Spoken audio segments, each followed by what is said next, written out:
Hey carnivores, I'm Cassandra. Welcome to my Apex Odyssey.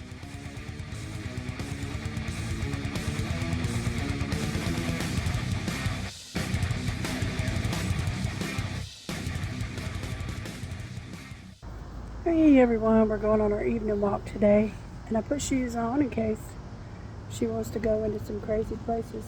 We got close to like behind the apartments on the other side of the place. There's like an alley behind them next to a ravine, so it looks all dark and spooky back there. I wouldn't go yesterday because I didn't have any shoes on, and there were just a lot of sticks and twigs and ground cover, and I couldn't see what all was on the ground, so I didn't go. But we maybe she'll want us to go there today. I'm just being dragged from one place to the other. But what I wanted to talk about today is why it's so hard to get back on track after you go off plan. Sometimes it's even if you just go off plan one time, it can derail you for months or years. And this is what I have found. So probably about a year ago, or close to a year ago, right after I first started carnivore, I was watching a video by a creator named Jamie French, and she was just doing a 30-day carnivore experiment. I don't think she's still doing it. I haven't seen any of her other stuff since then. But she talked about how she did it for a while and it made her feel so much better. But then she went off plan and she just was unable to get back to it. She just couldn't. Even though she wanted to really bad, she could not. Other stuff kept creeping in. And I remember commenting at the time that I'm pretty sure our gut microbiome is what decides what we eat. And research is starting to bear this out. You know, we have these bugs in our digestive tract, and we feed them certain things, and they thrive based on what the food that we provide. So the ones that we feed are the ones that live.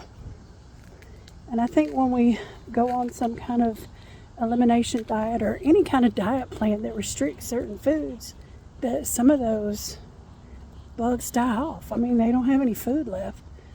So eventually they die. And I think in this way we create superbugs in our intestines, just the way we do, can happen on our body. If we almost exterminate some bacteria, but there are some left, they come back way, way worse and can, do a lot of damage. I think that's what's happening in our guts whenever we go on a diet and kill off almost all of the certain kind of bacteria because we don't feed them. But then they get something that they like. If we eat an ice cream cone and that one thing that was waiting for the sugar gets a taste of that, only the ones that were very hardy are the ones that survived the initial extermination period. They were still there, and they were just waiting. So once they get a taste of some food, or once they get fed again, they come back full force. And they are very, very hard. They're the tough ones. They're the ones that are really fighting to be, I don't know what that was I stepped on. They're not going to let you not eat that food anymore. So it doesn't need to sound like a science fiction conspiracy thing to think that the microbes in our intestines can convince our brain to feed it a particular thing. That's just how it works. But yeah, that's what I think.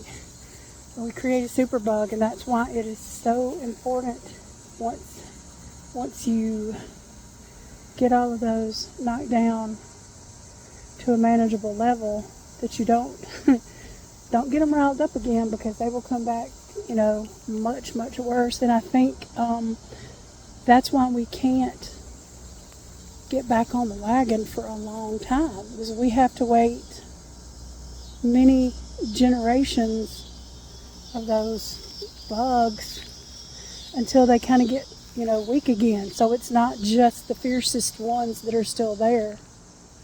They kind of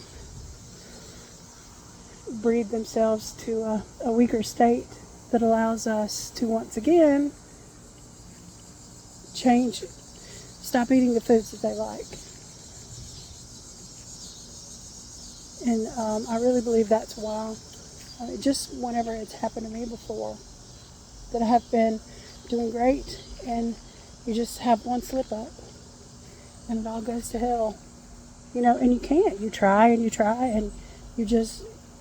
your body does not agree. You find yourself eating things that you think you don't want. And it's really strange. But I'm pretty sure it's just those superbugs telling you what they need to survive. And over time, they weaken again, so that we can stop feeding them. What do you think about that? Is it bizarre? Does it sound strange? Just based on my own experience and my very limited knowledge of microbiology. That seems to be almost the only explanation. But it's come up a lot lately. I've just seen other people talking about it. So I wanted to share my 2 cents. And now that I have, I'll show you the alley that my dog has brought me into. This is a new place for her, a place she's never gotten to sniff this place before. So this is a fun adventure. And I did not think it was wise to try to walk barefooted through here. But I like looking at nature stuff. I mean, look at that jungle back there.